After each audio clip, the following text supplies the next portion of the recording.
प्रारंभ में कुछ नहीं था, ना आकाश, ना पृथ्वी, ना समुंदर और ना ही मनुष्य। चारों ओर अंधकार था, परंतु परमेश्वर वहां था।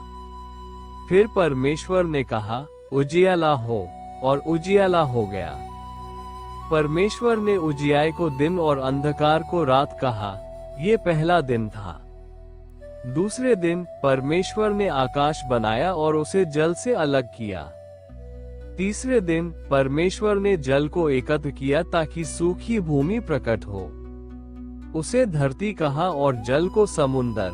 फिर उसने पौधे, फूल और फलों के वृक्षों को उत्पन्न किया। चौथे दिन परमेश्वर ने दिन के लिए सूरज, रात के लिए चांद और चमकने के लिए तारे बनाए। पांचवें दिन उसने समुद्र में मछलियां और आकाश में पक्षी बनाए और उन्हें आशीष दी कि वे बढ़ें और फैलें। छठे दिन परमेश्वर ने सभी पशु बनाए, जंगल के जानवर, खेतों के पशु और रेंगने वाले जीव। फिर उसने मनुष्य को अपने स्वरूप में रचा, आदम और हव्वा। उन्हें पृथ्वी का प्रबंधक बनाया। परमेश्वर ने देखा कि सब कुछ बहुत अच्छा है। सातवें दिन परमेश्वर ने अपने सभी कार्यों से विश्राम किया।